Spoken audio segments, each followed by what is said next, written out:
salut de Jésus-Christ, par son sacrifice, le sang versé, qui prie pour nous. Christ, Dieu vivant, ressuscité,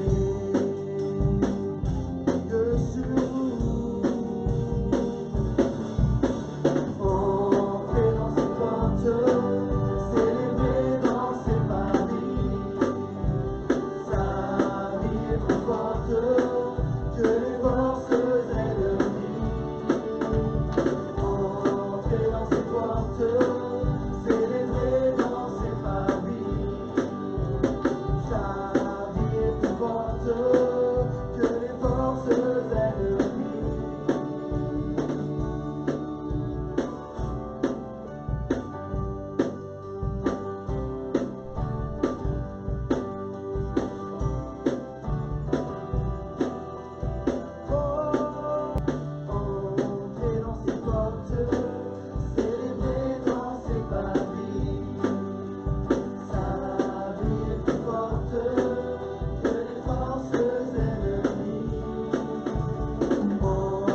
vivre heureux. Majesté, majesté, fléchis les genoux devant toi. Majesté, majesté, t'abandonne tout, ô Dieu d'amour. Majesté, majesté, fléchis les genoux devant toi. Majesté, majesté, t'abandonne tout, ô Dieu d'amour.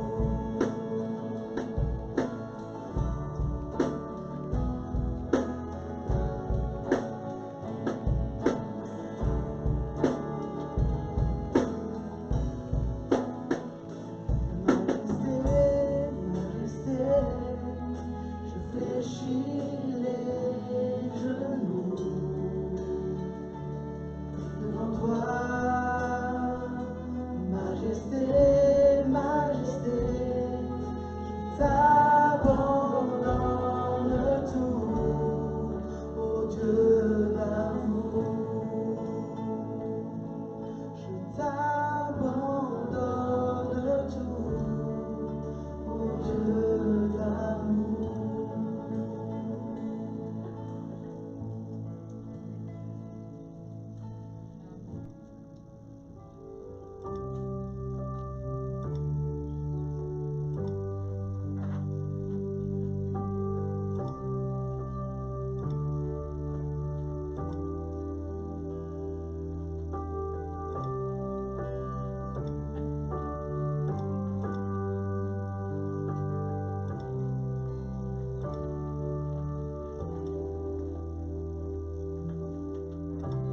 Par amour éternel,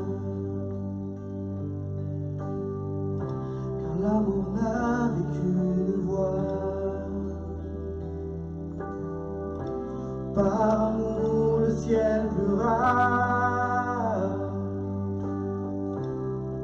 car on le crucifia. Combien de fois ai-je brisé ton cœur? Tu me pardonnes, je crie à toi. Combien de fois as-tu entendu prier? Approche-toi de moi.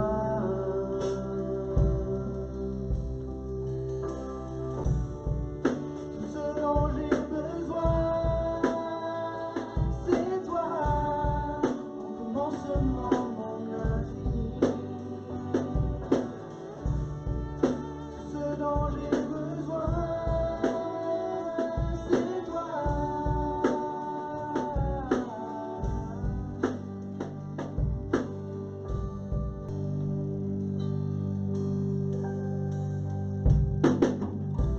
Par amour, je chanterai, unissant au cœur.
t'écrire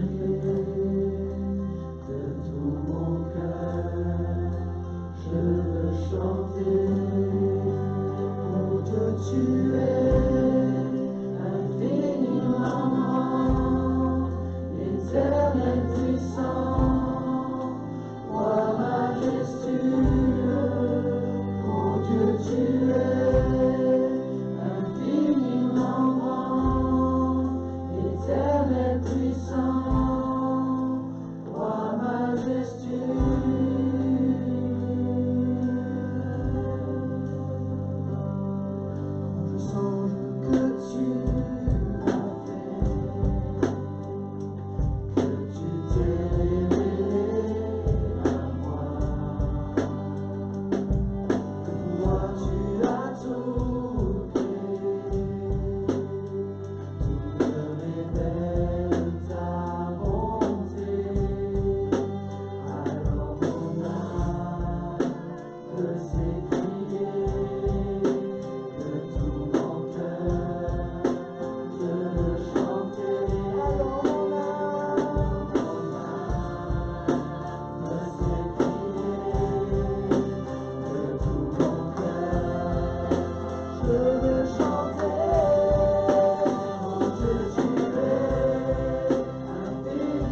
Amen.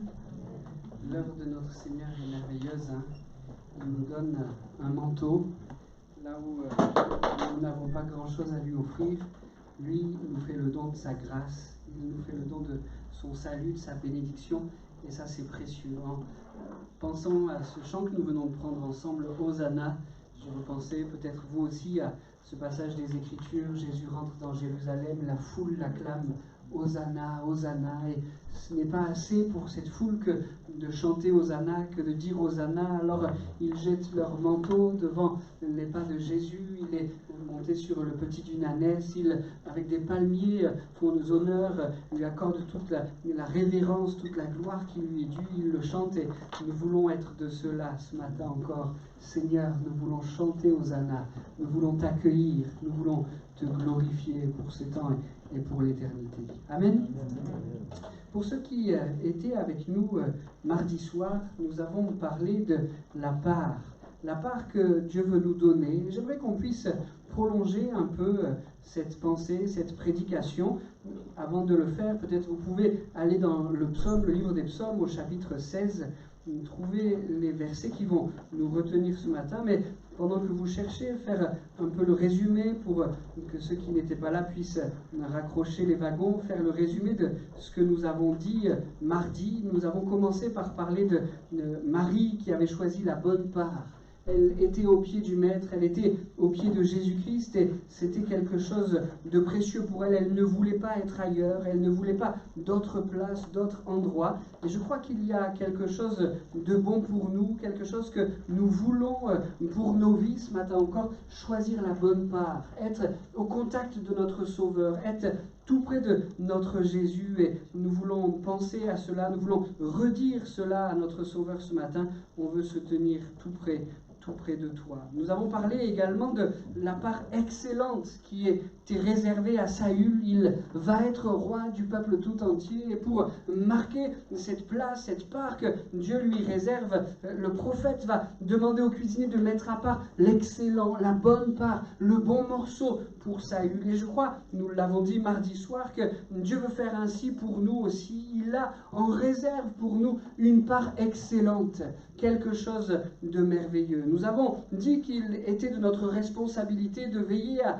ne pas réduire par le péché la part qui nous était réservée. Nous parlions de ce passage d'Israël où il est dit qu'à cause de leur éloignement de Dieu, à cause de leur péché, leur part avait été réduite. Seigneur, nous ne voulons pas tomber dans le même piège. Nous avons parlé également du piège dans lequel le fils prodigue était tombé. Il avait réclamé sa part comme si c'était un dû. Il va trouver son père en disant « Donne-moi ma part », comme si cela était une obligation de la part du Père, de la part du Seigneur, de répondre, d'accorder, de donner. Nous disions alors que la bonne part n'est pas un dû, mais c'est une grâce. Et cette parabole du fils prodigue va poursuivre cette pensée avec le fils aîné. Le fils aîné va lui aussi apprendre quelque chose du Père. Il aurait pu demander. Le fait de dire que la part qui nous est réservée nous est pas un dû, qu'on ne doit pas la réclamer comme quelque chose qui est à nous, quelque chose qui nous est dû, ne signifie pas que nous ne pouvons pas demander au Père. Le fils aîné va apprendre cela. Il aurait pu demander, il aurait pu être au bénéfice de la grâce. La part n'est pas un dû, mais nous pouvons la réclamer par grâce. Merci Seigneur pour cela. Nous voulons ce matin réclamer la part que tu as mis en réserve pour nous. Merci Seigneur. Et puis, nous terminions en disant que nous voulions bien remplir notre part. Il y avait la dimension de l'appel. Il nous a donné un appel. Il a donné pour nous des talents, et il nous faut bien remplir cette part. Seigneur, aide-nous à être ses serviteurs et ses servantes comme tu le veux. Amen. Je pense que vous avez trouvé le psaume 16. Je crois qu'il y a dans ce psaume 16 des versets qui sont centraux, 2 versets centraux. On va s'arrêter sur ceci, mais on va voir qu'il rayonne dans tout ce psaume 16. Psaume chapitre 16, versets 5 et 6. L'Éternel est ma part. Vous êtes d'accord avec ça? L'Éternel est ma part, et la coupe où je bois. Tu garantis la part que j'ai reçue. Tu en as fixé les limites. C'est un jardin plein de délices. Oui, c'est pour moi un patrimoine merveilleux. Relisons-le. L'Éternel est ma part et la coupe où je bois. Tu garantis la part que j'ai reçue, tu en as fixé les limites, c'est un jardin plein de délices. Oui, c'est pour moi un patrimoine merveilleux. Amen. Commençons par nous arrêter sur le tout début de ce verset 5, la première partie de ce verset 5. L'Éternel est ma part et la coupe où je bois. Le psalmiste utilise ici une image qui est bien connue de l'époque. En disant ceci, le psalmiste souligne que c'est quelque chose de primordial. La part et la coupe, le pain et la coupe. Le psalmiste souligne qu'il y a quelque chose d'indispensable, de primordial, de nécessaire pour l'être humain, trouver en Dieu la part et la coupe. C'est ce que l'on amène à l'époque, c'est ce que l'on amène partout, du pain et la boisson, et souvent du vin. Ça me fait penser à ce passage de l'Ancien Testament, les Gabaonites. Vous vous rappelez de cela ? Ils réalisent que le peuple de Dieu va s'installer dans le pays promis, qu'il va mettre dehors tous les gens, les peuples qui y habitent maintenant et qui sont tellement loin de Dieu, tellement loin de la loi de Dieu. Et ils réalisent que s'ils ne font rien, ils vont être chassés. Et donc, avec ruse, ils vont prendre dans leurs mains du pain rassis. Le texte dit même du pain moisi. Et ils vont prendre avec ce pain des outres, on dirait aujourd'hui des gourdes, abîmées, déchirés. Ils vont se vêtir comme s'ils avaient fait un long voyage et ils vont trouver Josué et ses gens en disant « Accueillez-nous, recevez-nous, on a entrepris un long voyage pour venir jusqu'à vous, pour réclamer la grâce. Prenez-nous sous votre aile, acceptez-nous avec vous, prenez soin de nous. » Et ce pain dur, rassis, même moisi, ces outres déchirées étaient là comme pour attendrir le cœur de Josué et de ses gens. Regarde, même l'essentiel, même le primordial, même le nécessaire, nous ne l'avons plus. Prends soin de nous.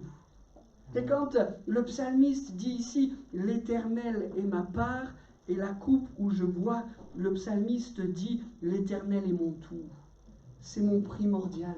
Je ne veux rien d'autre que ça. C'est mon précieux. C'est ce que j'ai qui m'est indispensable. » Bien sûr, vous n'avez pas eu besoin de moi pour faire le lien avec ce que l'on vient de vivre en quelques instants.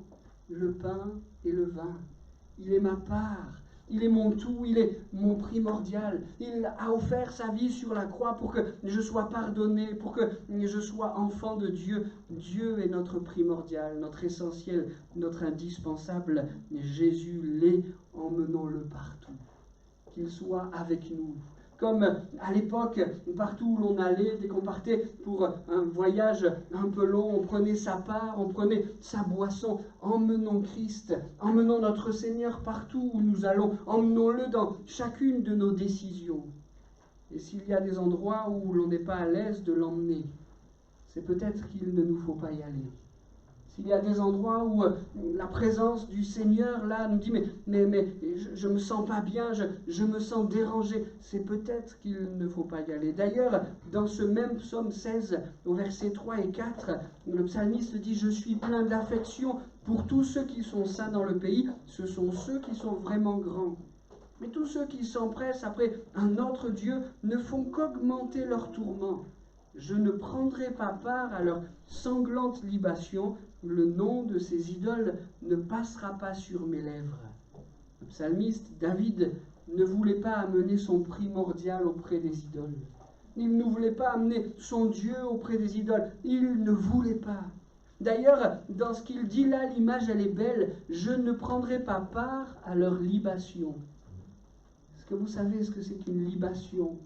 La plupart du temps, quand on utilise cette expression libation, c'est pour faire référence à une offrande spéciale, une offrande de vin.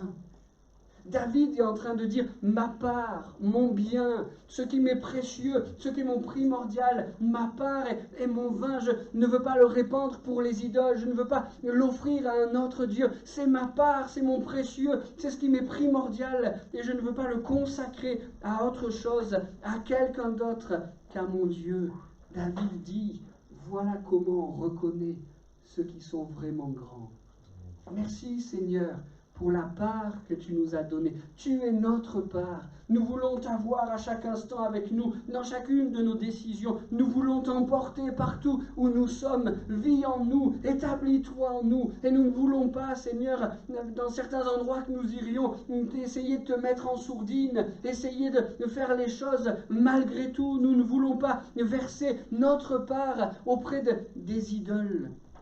Il y a quelques années de cela, j'ai été invité à un repas avec mes collègues de boulot. C'était après la période Covid. Pendant la période Covid, j'ai repris un peu de service en tant qu'infirmier. Il y avait tellement de besoins partout que j'ai fait quelques heures pendant 2 mois, quelques heures en tant qu'infirmier. C'était des moments un peu difficiles pour l'équipe. L'équipe infirmière avait été fortement touchée par la Covid. Et les patients que nous nous occupions étaient tous atteints de la Covid. Et il y avait des moments avec une pression assez forte, une pression assez importante. Et donc, pendant ces 2 mois, on a travaillé, et puis la Covid s'est un peu calmée, un peu apaisée, et j'ai reçu sur mon téléphone un petit message en disant « On voudrait se retrouver. Après les moments un peu difficiles, après les moments de tension qu'on a vécu, on voudrait se retrouver et passer un moment agréable. » J'étais contente de me projeter dans cette chose. Et puis, j'ai répondu par message, ok, j'y serai, je note la date, je note l'heure. Et puis, le Saint-Esprit en moi était un peu en éveil. Et pour reprendre un peu ce que l'on dit là, c'est comme si dans mon cœur, la question se posait, est-ce que tu peux emmener ta part là-bas ? Il n'y avait pas de risque, hein. Ce n'était pas quelque chose en boîte de nuit, il n'était pas annoncé qu'il allait y avoir des choses folles qui seraient faites, c'était juste quelques infirmiers, quelques infirmières qui se retrouvaient, mais j'étais pas à l'aise. Seigneur, est-ce que je peux t'emmener là-bas ? Seigneur, est-ce que tu es d'accord avec ça ? Et puis, un message est arrivé sur mon téléphone, alors que je questionnais Dieu, un message est arrivé sur mon téléphone, un message qui décrivait un peu plus ce qui allait se passer à cette soirée. Et là, c'était clair, je n'y vais pas. L'Éternel est notre part. C'est notre primordial, c'est notre essentiel. Nous voulons l'avoir toujours avec nous et ne pas l'emmener des endroits où il ne faudrait pas. Le psalmiste nous le dit ici. Alors, c'est mon histoire, c'est un simple exemple, mais je crois qu'il y a bien des choses qui voudraient prendre la place de notre primordial. Il y a bien des choses qui voudraient prendre la place de notre part. Seigneur, nous ne voulons pas des libations, nous ne voulons pas verser notre part à des choses qui ne sont pas à ta gloire. Seigneur, nous ne voulons pas considérer et croire et nous tourner vers quelques guérisseurs, quelques magnétiseurs. Seigneur, nous ne voulons pas aller vers des choses qui ne pourraient pas te plaire, qui ne pourraient pas t'honorer. Seigneur, nous ne voulons pas nourrir dans notre cœur quelques liens par rapport à l'argent, par rapport au péché, par rapport à des choses qui pourraient nous tenir éloignés de toi, ou simplement, plus simplement, Seigneur, nous ne voudrions pas que notre emploi du temps soit débordant de tellement de choses qu'il n'y a plus de place pour notre primordial. L'Éternel est ma part. Amen. Il est la coupe que je bois. Seigneur, qu'il en soit ainsi, qu'il en reste ainsi pour ma vie. Je veux tout te donner. Je veux, Seigneur, que tu sois ma part. Amen.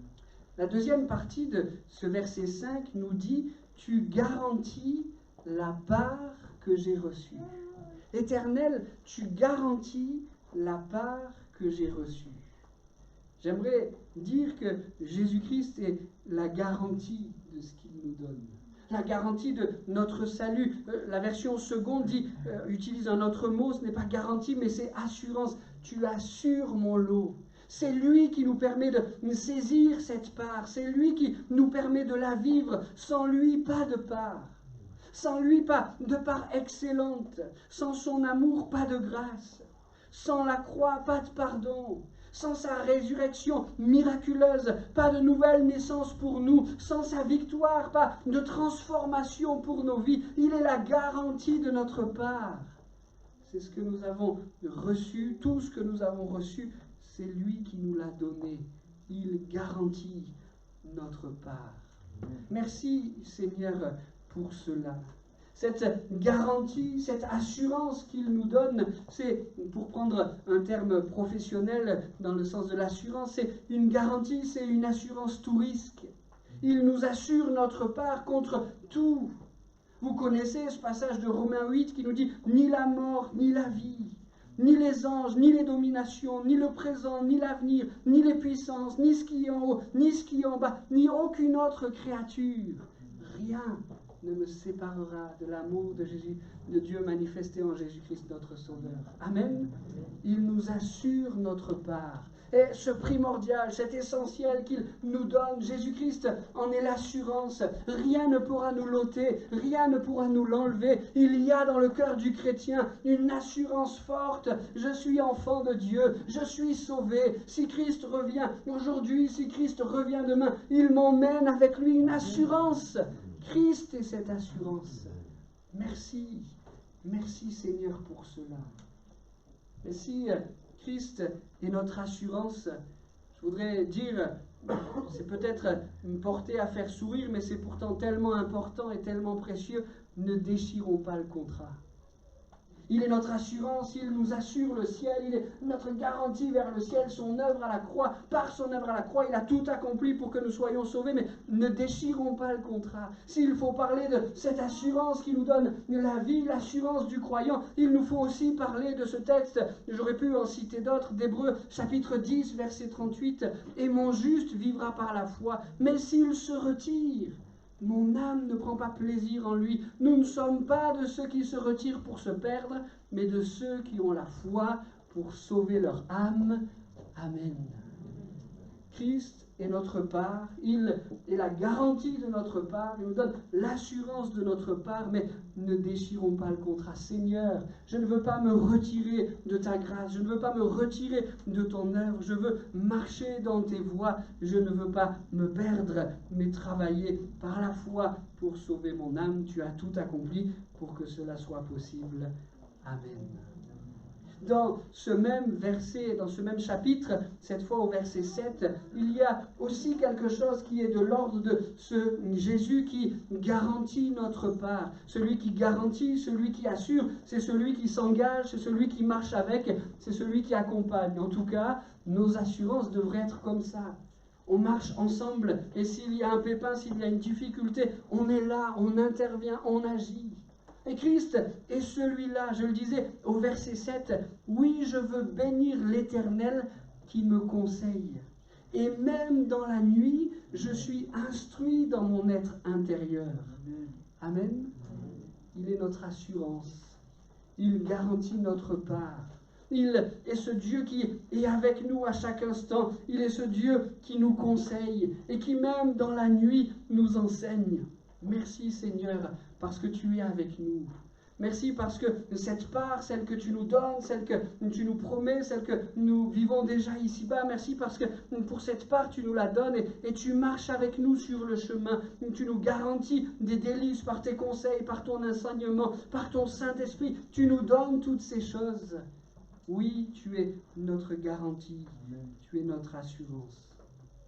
Et si on poursuit la lecture de ces deux versets, il est fait mention d'un jardin. Tu en as fixé les limites. C'est un jardin plein de délices. Oui, c'est pour moi un patrimoine merveilleux. Voilà quelle est notre part. Si tout à l'heure l'image de la part et de la boisson était utilisée, ici c'est l'image du jardin merveilleux. Voilà quelle est notre part. Un jardin plein de délices. D'ailleurs, au verset 2, David dit « Mon bonheur est en toi seul ». On pourrait traduire aussi cette expression par « Je n'ai pas de plus grand bonheur que toi ». Voilà quelle est notre part, une part délicieuse. Je n'ai pas de plus grand bonheur que toi. Le mot original, le mot hébreu pour traduire ça, c'est shafar, c'est être plaisant, c'est être beau, c'est être agréable, être avenant, être vif, étincelé. Voilà quelle est notre part, voilà comment on pourrait décrire ce que Dieu nous donne par Jésus. Quelque chose de merveilleux, quelque chose de tellement précieux. Mais si on étudie un peu, je n'ai pas des connaissances spéciales en hébreu, mais les outils d'aujourd'hui nous permettent de faire quelques recherches, si on utilise un peu plus ce terme, on voit qu'il ne signifie pas simplement de décrire quelque chose qui est plaisant, beau, agréable, avenant, vif, étincelant, mais qu'il y a une dimension, que ce terme contient une dimension d'héritage. Ce qu'il nous donne, cette part merveilleuse, c'est quelque chose que l'on hérite de lui. C'est quelque chose, oui, qui est selon le délicieux, mais quelque chose qui dépend immédiatement de sa personne. On ne pourrait pas vivre cela, recevoir cela, s'épanouir dans cela si il n'était pas là. Il nous donne ce jardin merveilleux, ce jardin délicieux qu'il a mis en réserve pour chacun d'entre nous. Est-ce que vous seriez d'accord avec moi pour attendre ce matin encore ce délicieux qui vient d'en haut? Seigneur, pour ma vie, Seigneur, pour ma marche spirituelle, Seigneur, pour ma famille, Seigneur, pour mon Église, je veux cette part que tu promets. Ce délicieux qui vient de toi, ce délicieux que je reçois par héritage de ta personne. Je serais étranger à ces choses n'auraient pas leur place dans mon cœur si tu n'étais pas là. Mais parce que tu m'as aimé, parce que tu as donné Jésus, parce que Christ est mort à la croix pour moi, alors je peux attendre ces choses, je peux aspirer à ces choses. Ce jardin délicieux, il est ma part. Seigneur, je veux t'attendre et je veux connaître encore un peu plus ce délicieux que tu veux me donner. Je disais que si les versets 5 et 6 sont les versets centraux, ils rayonnent, ils irradient dans tout le psaume. On a déjà cité plusieurs versets de ce psaume. Je voudrais aussi citer les versets 8 et 9. Je garde constamment les yeux fixés sur l'Éternel, car il est à ma droite pour que je ne vacille pas. Voilà pourquoi mon cœur est dans la joie, mon âme exulte d'allégresse. Amen. Voilà quelle est notre part. Une part délicieuse, une part qui est selon la joie, une part qui est selon l'allégresse. Il veut remplir notre cœur de cette joie, il veut remplir notre âme de cette allégresse-là, afin qu'elle exulte. Nous voulons, comme le psalmiste, garder constamment les yeux fixés sur l'Éternel. C'est cela qui nous tiendra debout. C'est cela qui nous permettra de rester debout dans notre part. C'est cela qui nous permettra de ne pas vaciller. Gloire à son nom. Voilà pourquoi mon cœur est dans la joie et mon âme exulte d'allégresse. Peut-être que cela est difficile à entendre quand on vit un moment plus difficile. Et est-ce que ce verset-là signifie que le chrétien n'a pas à en vivre des moments difficiles? Dans le même psaume, le même auteur, David, dit au verset 1, « Ô Dieu, protège-moi, car je me réfugie en toi. Ô Dieu, protège-moi, car je me réfugie en toi. » On sait que David en a connu des épreuves. On sait qu'il en a vécu de nombreuses.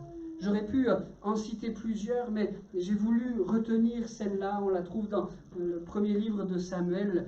David, avec son armée, revient dans son village. Ils y avaient laissé femmes et enfants. Et alors qu'ils sont à la lisière de leur village, alors qu'ils sont encore à quelques encablures d'arriver à la maison, un panache de fumée monte au ciel. Les ennemis sont venus en leur absence. Ils ont brûlé la ville. Ils accélèrent donc le pas pour constater les choses. Ils rentrent dans une ville déserte. Femmes et enfants ont disparu. Les ennemis les ont emmenés au loin. Le texte nous signale que David et ses gens se sont mis à pleurer jusqu'à ce qu'il n'ait plus la force de pleurer.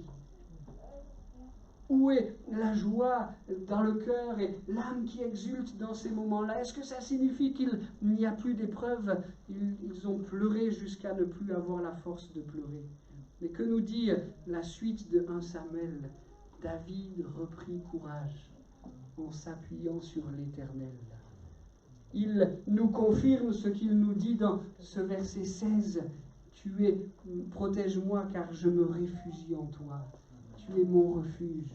même dans les moments les plus difficiles, même quand la force de pleurer ne m'habite plus, même dans ces moments-là, tu restes, tu demeures mon refuge, je peux venir me cacher en toi. Voilà cette joie, voilà cette présence dans le cœur qui ne nous abandonne pas, voilà cette âme qui peut exulter parce qu'il reste, parce qu'il demeure notre refuge, notre protection, la force de notre joie. Amen. Ce jardin est un jardin spécial. Le texte souligne que c'est un jardin qui connaît quelques limites. Tu en as fixé les limites. C'est un jardin plein de délices. Si vous êtes humain, comme je le suis, on porte immédiatement sur le terme de limite une connotation négative. Un jardin délicieux, mais qui connaît quelques limites. Ici, les limites de ce jardin ne sont pas négatives, mais elles sont ô combien positives. J'ai même envie de dire ô combien nécessaires. Ce jardin de délices qui connaît quelques limites est un lieu de protection, un abri, un chez-soi dans lequel on peut s'épanouir. D'ailleurs, dans la Bible, ce terme de limite n'est pas toujours quelque chose de négatif. Là encore, j'aurais pu citer de nombreux versets. J'ai choisi celui du psaume 104. Tu as fixé une limite que les eaux ne franchiront plus pour submerger la terre. Il y a des bonnes limites, des limites qui nous protègent, des limites que Dieu a voulu, qui nous sont nécessaires, qui nous sont précieuses. Les mêmes limites que le jardin d'Éden. En sortir n'était pas un objectif, mais on sait que quand Adam et Ève ont franchi les limites de ce jardin, c'était une condamnation. Seigneur, merci pour les limites que tu veux mettre à ma vie. Les limites, les miennes, humaines, ces choses qui me restreignent, qui me limitent sur le plan humain, je les combats. Je cherche à les repousser parce qu'elles m'empêchent d'être comme toi tu veux, elles m'empêchent d'aller où tu veux, elles m'empêchent de faire ce que tu veux. Mes limites humaines, je les combats. Mais les tiennes, ces limites que tu places autour de ma vie, plutôt que les combattre, je veux te remercier pour elles. Elles sont comme ma protection, elles sont comme ma garde, elles me rassurent. Dieu veut, je le crois, encore nous débarrasser de nos limites, mais marquer plus profondément encore les siennes. Seigneur, tu nous as placés au milieu d'un jardin plein de délices, tu en as fixé les limites et je veux te remercier pour cela. Je crois, en parlant de nos limites humaines, que Dieu veut nous permettre de les abolir, même celle de la mort. C'est ce que nous dit ce même psaume au verset 9 et 10. Ainsi mon corps repose dans la confiance, tu ne m'abandonneras pas dans le séjour des morts, tu ne laisseras pas un homme qui t'est attaché descendre dans la tombe. Nos limites ne seront plus. Viendra un jour où nos limites humaines ne seront plus. Nous ressusciterons avec lui, immortels avec lui, éternels avec lui. Nos limites ne seront plus. Mais je voudrais terminer en soulignant que les siennes, elles perdureront. Les limites que lui met à nos vies, elles perdureront. Même dans le ciel. Étonnant, hein? Mais si on va dans le livre de l'Apocalypse, que nous dit le livre de l'Apocalypse sur le ciel? Plus de douleur, plus de maladie, plus de larmes, plus de mort. Ces choses-là ne pourront pas rentrer. Le jardin délicieux qu'il est en train de nous préparer, la place merveilleuse qu'il est en train de nous préparer, sera selon ses limites. Et ces choses-là, le péché, ces choses-là qui pourraient venir s'installer dans nos cœurs si facilement alors que nous sommes sur terre, seront étrangères là-haut. Le ciel sera selon ses limites de protection, de garde, de veille qu'il a voulu.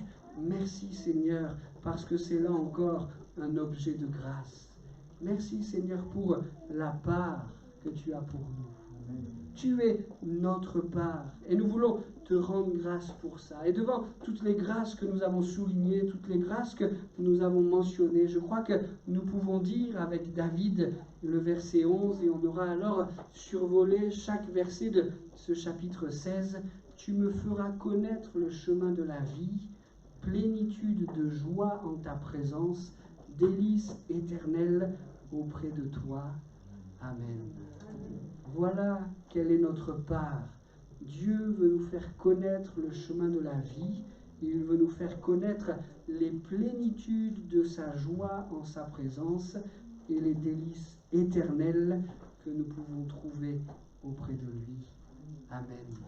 Seigneur, merci pour la part que tu nous réserves. Merci pour les délices, les merveilles que tu as mis en réserve pour chacun de nous. Merci de ce que Jésus a tout accompli pour que nous puissions les saisir, pour que nous puissions les faire nôtres. Tu es précieux, Seigneur, et nous voulons ce matin encore te remercier pour la part que tu veux nous donner. Aide-nous à la saisir, à la vivre. Aide-nous, Seigneur, à t'emmener partout où nous allons, Seigneur. Aide-nous à garder nos cœurs, nos pensées, nos voix selon les tiennes, Seigneur. Garde-nous de ces choses qui voudraient prendre la place de notre primordial, de notre essentiel, cette part que tu es pour nous.